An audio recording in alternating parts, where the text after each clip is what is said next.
ધંધુકા અમદાવાદ માર્ગ પરનો નિર્માણાધીન ઓવરબ્રિજનું કામ છેલ્લા 7 વર્ષથી અધૂરું છે।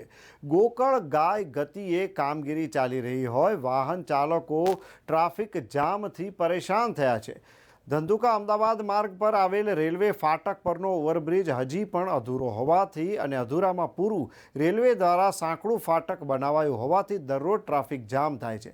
આ સમસ્યાનો પાછલા 7 વર્ષમાં આજ દિન સુધી કોઈ ઉકેલ આવ્યો નથી, પરંતુ ટ્રાફિક સમસ્યા રોજબરોજ વધી રહી છે। ધંધુકા વાસીઓ અને વાહન ચાલકો સમસ્યાનો કાયમી ઉકેલ માગી રહ્યા છે। આજે પણ ઓવરબ્રિજ અધૂરો તો છે, જેના કારણે લોકોને રેલવે ક્રોસિંગનું સાંકડું ફાટક ઓળંગીને જવાનો વારો આવ્યો છે। બ્રોડ ગેજ રેલવે શરૂ થઈ છે અને દરરોજ માલગાડી અને ટ્રેનોની અવરજવર થાય છે, જેના કારણે વારંવાર ફાટક બંધ કરવામાં આવે છે।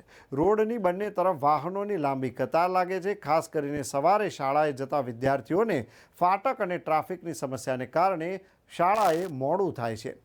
સૌરાષ્ટ્ર ગોહિલવાડ અને કાઠિયાવાડનું પ્રવેશદ્વાર ધંધુકા છે ને પ્રસિદ્ધ સાળંગપુર મંદિર ખાતે આવન જાવન કરતા યાત્રાળુઓ પણ કલાકો સુધી ટ્રાફિકની સમસ્યાનો સામનો કરે છે। ટ્રાફિકને કારણે વાહન ચાલકોમાં નાના મોટા ઝઘડાઓ પણ થાય છે।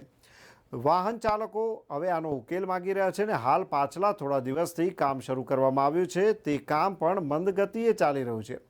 તંત્રના વાંકે લોકો હાલાકી ભોગવી રહ્યા છે। હવે ઓવરબ્રિજ શરૂ ન થાય ત્યાં સુધી રેલવેનું ફાટક પહોળું કરવામાં આવે તેવી લોકો ઈચ્છા વ્યક્ત કરી રહ્યા છે। આગામી દિવસોમાં દીપાવલીના તહેવારો આવનાર છે, ત્યારે ટ્રાફિક પણ ખૂબ વધવાનો છે, તો રેલવે તંત્ર ફાટક પહોળું કરે તેવી માંગ છે। વચ્ચે એક પ્રશ્ન લઈને આવ્યો છું, જે છે ધંધુકા ઓવરબ્રિજનો પ્રશ્ન। લાંબા ટાઈમથી લગભગ છેલ્લા 6 વર્ષથી આ ઓવરબ્રિજનો પ્રશ્ન એક ધંધુકા માટે બહુ મૂંઝવણભર્યો પ્રશ્ન છે, કારણ કે ધંધુકા એટલે સૌરાષ્ટ્રનું પ્રવેશદ્વાર કહેવાય છે અને આગામી દિવસોની અંદર જે દિવાળીનો તહેવાર આવવાનો હોય અને સુરતની જે પબ્લિક આવવાની હોય, તો જેના લીધે ટ્રાફિકનો પ્રશ્ન એ એક બહુ મોટો મહાકાય પ્રશ્ન આવીને ઉભો રહેશે। અને આના માટે ઘણા ટાઈમથી મારા લેવલથી ઉપરી લેવલથી ઘણા બધા અરજીઓ થઈ છે, પણ જેની તંત્ર દ્વારા ઘોર બેદરકારી રાખવામાં આવી છે।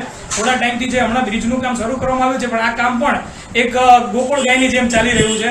જો સરકાર આના પર યોગ્ય ધ્યાન નહીં આપે તો આવનારા ટાઈમમાં એક ટ્રાફિકનો પ્રશ્ન રહેશે। તો મારા અને ધંધુકાની જનતાની એક જ લાગણી છે, આ પ્રશ્નનું યોગ્ય નિવારણ કરવામાં આવે અને બ્રિજનું કામ ઝડપથી કરવામાં આવે તો આવનારા સમયની અંદર ટ્રાફિકનો કોઈ પ્રશ્ન રહે નહીં।